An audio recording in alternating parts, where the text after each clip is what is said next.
Hello. Our goal today is solving inequality word problems. Again, this time it's going to be using multiplication or division.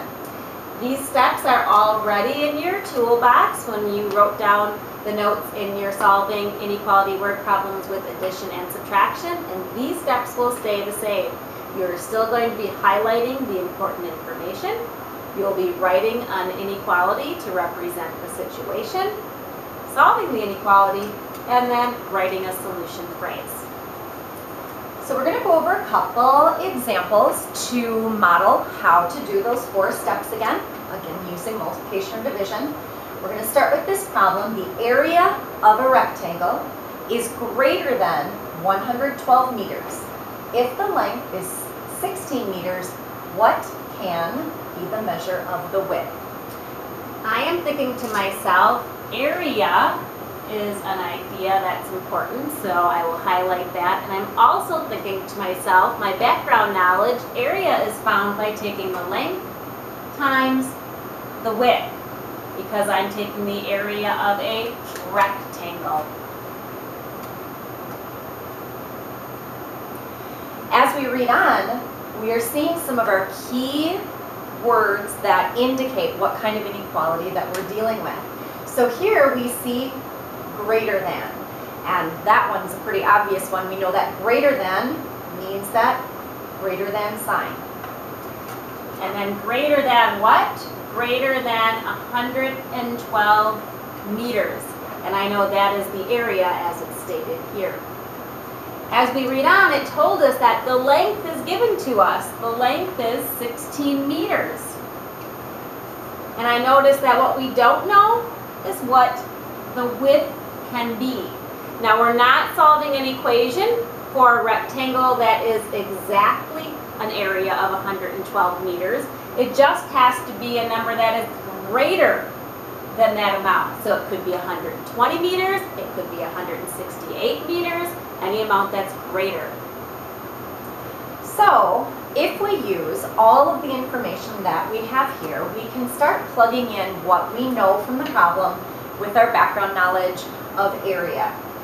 So if we know that area is length times width, and we know that the length is 16 meters, we can start by, well, let's finish our sentence here. So we've got length times width, and we say that this, being the area, is going to be greater than 112 meters. We can plug in everything here that we have circled. Now we can start plugging in the information that we have. Length is 16, and we know that when we write with algebra, when we put the 16 and the variable right next to each other, that means to multiply. So we bring down our inequality sign, and voila, we have our mathematical sentence. 6W is greater than 112. So we are going to start to solve our inequality. Remember our steps. We want to isolate our variable. I'm multiplying by 16, so my step is to divide by the same number. So I will divide by 16. And on the opposite side, I will also divide by 16. 16 divided by 16 is 1. So I have my variable remaining. And then you can use a calculator to divide 112 by 16. And we know that, since we don't have a calculator here, we can kind of work that out. And I'm going to guess 6, 7, let's try 7. Well, look at that. Works out. We're a mathematical wizard, Mrs. Armstrong. We know it. I wish I had a wizard hat for this video. All right, so when we work that out, 112 divided by 16 gives us 7. So that means that the width of the rectangle must be greater than 7. Writing the last step is our inequality phrase. There are several words we could replace with this symbol, so we'll give you a couple examples. We could say the width is greater than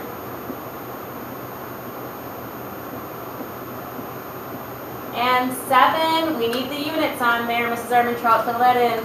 All right, so looking back at my problem, I'm seeing meters, and so I want to make sure that I use M for meters because when you're solving word problems, you must include units. Another way that we could say greater than would be more than. Remember, you have your lovely little sheet that gives you a menu of possibilities.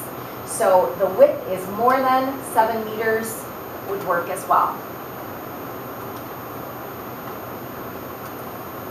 All right, let's take a look at our second problem that we're going to model. Tyler delivers pizza. His average tip is $1.50 for each pizza. How many pizzas must he deliver to earn at least $20 in tips?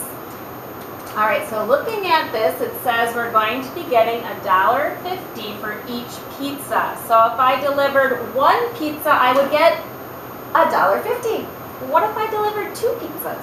Ooh, well, since it says $1.50 for each pizza, we would need 2 $1.50s, which would be $3.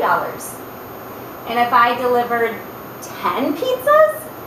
Well, since I know that for each indicates that I want to repeat the $1.50 or use multiplication, I would simply take $1.50 times 10, which would give me $15.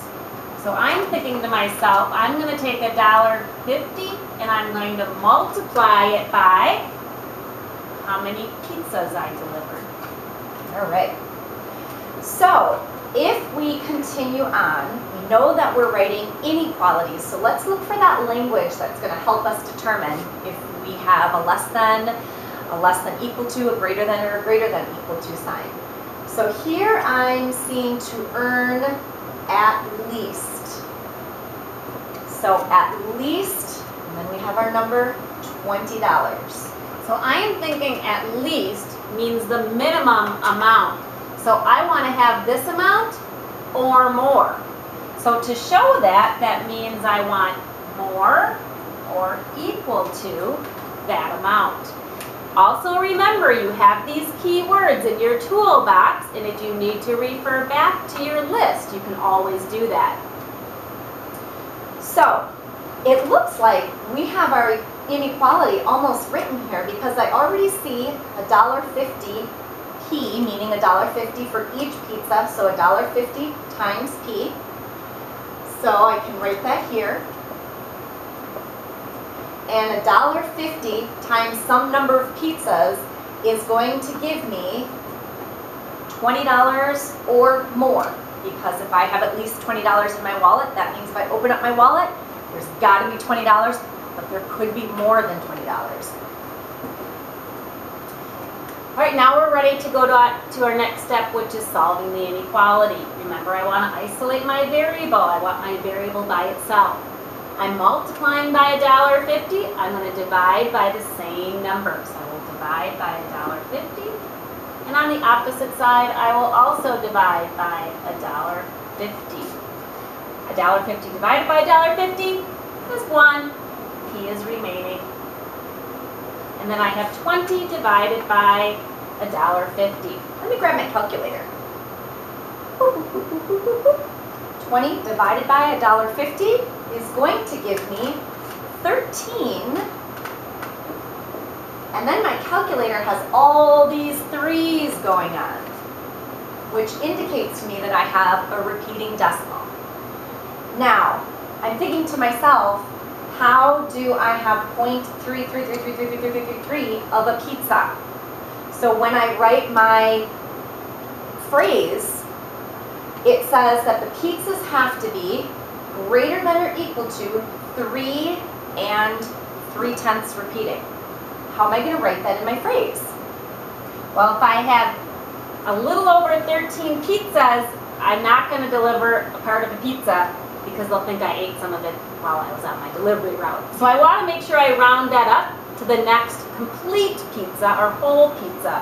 So I'm going to rewrite this as greater than or equal to 14 because we want full pizzas. We are not going to deliver a partially ate pizza. So So, because our final answer has to be written as a phrase, we're going to take this and we're going to use P, which we know stands for pizzas. So, Tyler needs to have, so the pizzas are, and I can use a phrase to represent greater than or equal to. I could say the pizzas are at least 14.